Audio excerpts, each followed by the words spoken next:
Damos inicio al curso de idioma español y vamos a estar viendo algunos temas importantes respecto a la guía de estudio número 1. En la guía de estudio número 1 tenemos los temas de la circular, los hiperónimos e hipónimos y la narrativa. Vamos a iniciar primero con el tema de la circular. La circular, ¿qué es una circular? Este es un tipo de documento de comunicación, como nos lo dice acá nuestro concepto, ¿verdad? Este es un tipo de documento de comunicación. Existen diversos tipos de documentos que son empleados para poder transmitir información de variada índole.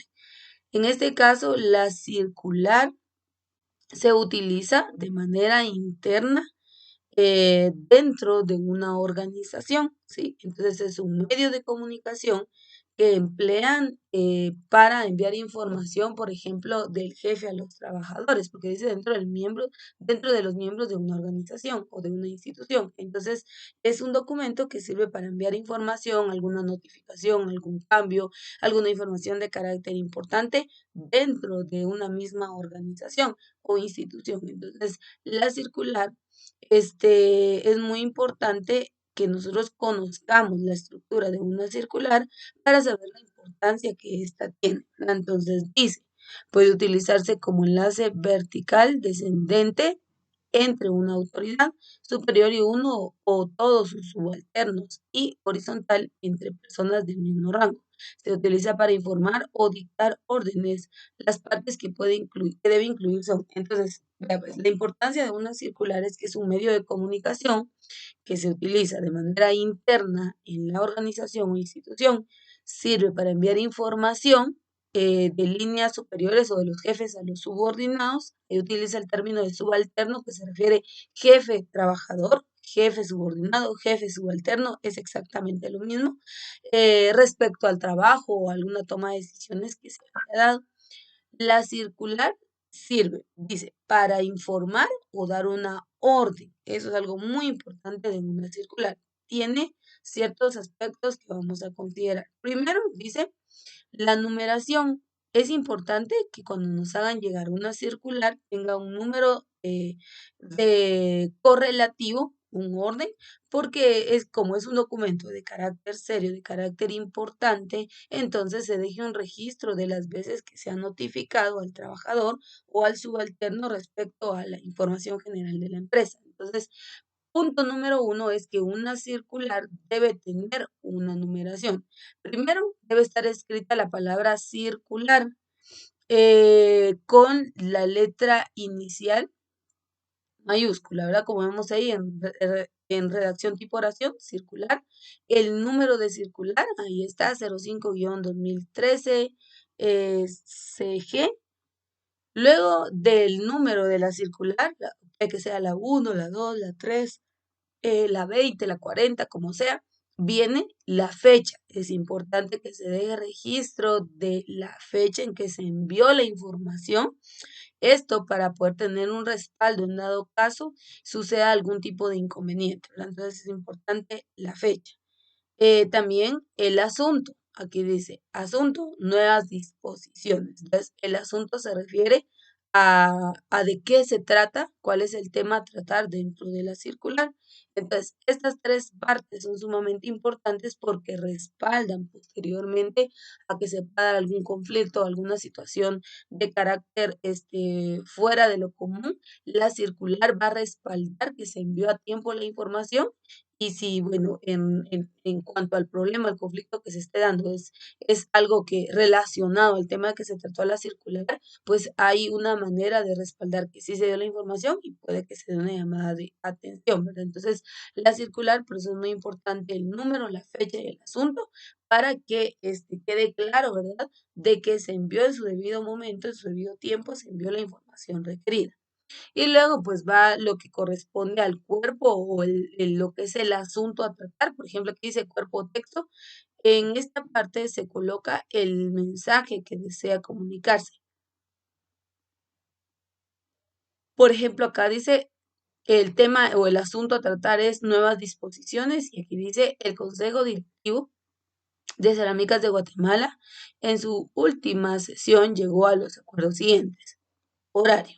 A partir del mes de diciembre, la hora de entrada será a las 9:45 am y la hora de salida a las 7 p.m. Los empleados de un mismo punto de venta establecerán sus turnos de almuerzo entre 12 am a las 2 p.m. con el fin de garantizar que durante el día los almacenes puedan atender al público en jornada continua. Entonces, aquí hablo de horarios, hablo respecto al uniforme y hablo respecto a otras actividades. Cuando se trata de la información o se desglosan los temas a tratar o los temas a informar a los subalternos, a eso se le conoce como el cuerpo del texto. Y por último está la despedida y está la firma de la persona que está haciendo llegar la circular y el cargo que está ocupando dentro de la organización. Esto es muy importante entonces para que el subalterno sepa reconocer de dónde viene dicha información. Y entonces ahí tenemos lo que es el primer punto, que es la circular. Y dijimos que la circular entonces es un documento de comunicación. Y la circular entonces nos permite recibir o obtener, si estamos en el papel de subalternos, la información que se nos está transmitiendo. Y esa información, pues como vemos, puede ser el objetivo de una circular, puede ser informar o bien puede ser dictar una orden. Muy bien. El siguiente tema de la guía de estudio es relacionado a lo que es los hiperónimos e hipónimos. Y vamos a iniciar analizando estos términos. Dice, estos conceptos están estrechamente relacionados, ya que uno supone al otro. Vea, dice, están relacionados, es decir, que un hiperónimo e hipónimo van de la mano, ¿sí? Entonces, en primer lugar, los hiperónimos son palabras de significado amplio que incluye a otras palabras cuyo significado es más específico, a las cuales se les denomina hipónimos. Entonces, mire, pues, el hiperónimo es como por decirle el macro y el hipónimo es el micro, ¿sí? Por decírselo así. Por ejemplo, el hiperónimo es ave o aves, ¿sí? Está hablando en plural, en general, pero el hipónimo es el específico, es el género. Aves hay de diferentes tipos, pero el hipónimo entonces ya se refiere al ave en su género, en este caso sería, por ejemplo, canario, gallina, ya está hablando específicamente de un tipo de ave. Entonces, cuando hablamos de los hiperónimos e hipónimos, nos referimos en el caso de los hiperónimos al elemento en su forma plural, en su forma general, y al hipónimo en el elemento de manera específica según su género.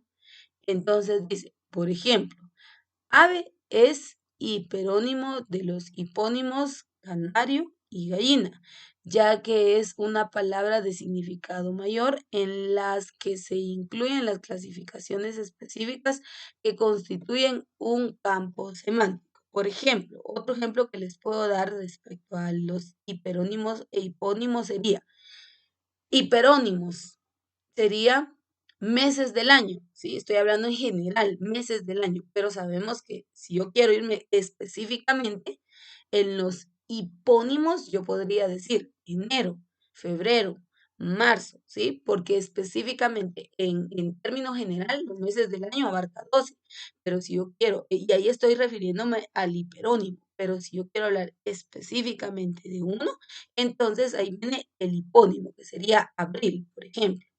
Otro ejemplo que les puedo dar sería este, podrían ser los días de la semana. Los días de la semana, sabemos que los días de la semana son 7. Entonces, si yo utilizo el término los días de la semana, me estoy refiriendo específicamente, perdón, generalmente a todos los días de la semana. Pero si por su parte yo quiero hablar de uno, entonces ahí me voy a referir al hipónimo, que sería lunes, martes, miércoles, domingo, jueves, ¿sí? Entonces el hiperónimo, vuelvo y repito, es el elemento en general y el hipónimo es el elemento mismo, o sea, de la mismas, de la misma, del mismo género, perdón, solo que de manera específica. Por ejemplo, si yo le dijera en cuanto a los hiperónimos, le dijera, por ejemplo, los ejercicios, que aquí tenemos la imagen clara, ¿verdad? Los ejercicios. Sabemos que en general hay varios tipos de ejercicios, pero si yo quiero hablar del hipónimo, entonces me voy a referir a un tipo de ejercicio o a un elemento de manera específica, que por ejemplo aquí sería, por ejemplo, natación. De repente y sería correr, hacer ciclismo o, por ejemplo, ejercitar los músculos, ir al gimnasio. Entonces, estoy hablando ya de un género en específico y a eso se le conoce como el hipónimo. Entonces, hay dos clases de elementos que son muy importantes que los conozcamos porque a veces en la redacción pues nosotros los utilizamos. Vamos a ver algunos otros ejemplos de lo que son los hiperónimos. Ahora bien, recordemos que aquí no se trata del elemento en singular y plural, no es esa la idea de un hiperónimo e hipónimo, sino que yo le decía en el término en plural, en el caso de los hiperónimos, porque aquí el plural nos permite identificar a varios, ¿sí? Pero aquí en el caso del hiperónimo se refiere al término en general. Entonces dice, eh, por ejemplo, el término animal, este es empleado en el elemento hiperónimo, porque está, o por ejemplo, animales en general, no está especificando a un género o una raza, pero si yo ya lo quiero especificar, entonces yo voy a decir, voy a utilizar el hipónimo, que en este caso sería, por ejemplo, los mamíferos, los reptiles, e incluso ahí estoy hablando todavía de un hiperónimo, porque mamíferos hay varios, el gato, por ejemplo un perro, por ejemplo. Entonces, animales sería el hiperónimo y los hipónimos sería gato, perro, caballo, serpiente, que ese ya sería el elemento en específico. Por ejemplo, otro hiperónimo que podríamos emplear sería, por ejemplo, los colores. Estoy hablando en general, los colores. Entonces ahí estoy viendo un hiperónimo. Pero si quiero un hipónimo, entonces voy a decir azul, amarillo, celeste, blanco, porque ahí ya lo estoy utilizando de manera específica. Entonces me estoy refiriendo al hipónimo. Por ejemplo, otro que les puedo dar de hiperónimo sería baile. Hay diferentes tipos de bailes, ¿sí? Entonces, el hiperónimo sería baile, porque está refiriendo a la acción en general, pero si ya quiero hablar del hipónimo en específico, entonces ya digo, por ejemplo, salsa, cumbia, merengue, reggaetón, balada, ¿sí? Porque ya es un género en específico. Entonces, ahí vemos la aplicación de un hiperónimo e hipónimo. Por ejemplo, o un último ejemplo que les puedo dar sería en hiperónimo la familia, pero sabemos que la familia está conformada por diversos miembros. Entonces, en el hiperónimo sería familia. El hipónimo sería papá, mamá, hijo, abuelo, nieto, ¿sí? Entonces ya estoy hablando del elemento en específico. Entonces, esa es la diferencia entre el hiperónimo, que nos da a conocer el elemento de manera general y el hipónimo de manera específica al cual nos queremos referir. A veces en la redacción nosotros utilizamos en su mayoría los hiperónimos para hacer referencia a un elemento en específico, ¿verdad? Y por último, en nuestra guía nos aparece el tema de la narrativa. ¿Qué es la narrativa? Recuérdense que hablamos, bueno, de hecho, existen diversos tipos de textos, ¿verdad? Está el texto científico, el argumentativo, está la narrativa, ¿sí? Como parte de los tipos de textos. Ahora vamos a ver qué es la narrativa y dice, un texto literario puede clasificarse según su género. Las tres grandes clasificaciones son lírica, narrativa y teatro. ¿Se recuerdan? Esto lo vimos, esto es un repaso de lo que vimos en la guía anterior. Entonces ya hablamos de que hay tres tipos de textos, lírica, narrativa y el teatro. En el caso del género de la narrativa, dice, el texto cumple con características específicas según el género que pertenece. La narrativa comprende aquellas obras escritas en prosa en las cuales un narrador presenta a un público hechos ocurridos en un tiempo y un espacio determinado. Los procedimientos fundamentales para construir una obra literaria narrativa son: el diálogo es una conversación entre dos o más personas, presenta las situaciones que no han sido relatadas directamente por el narrador. Descripción consiste en representar a alguien o algo por medio del lenguaje, refiriendo o explicando sus distintas partes, cualidades o circunstancias. Y la narración es el acto de contar lo sucedido. Su estructura se compone de introducción, presentación del texto y los personajes, nudo, planteamiento de conflicto y desenlace, resolución del problema y conflicto. Recuerden que en el tipo de texto narrativo vimos una de las principales características y era que habían personajes, por eso se le llama así, ¿verdad? Entonces, cuando usted vea, por ejemplo, en un cuento hay personajes, ¿verdad? Hay una narrativa. Entonces, ahí está el género de la narrativa. Cuando identifique personajes en el texto, pues va a saber que es un texto narrativo. Dice, narrador omnisciente, tiene conocimiento de todos los sucesos, sabe hasta los más profundos sentimientos de los personajes. Se dirige al lector, hace comentarios y da explicaciones de lo sucedido. El narrador observador utiliza la tercera persona en la narración. Sin embargo, narra los sucesos como alguien que contempla los hechos desde el exterior.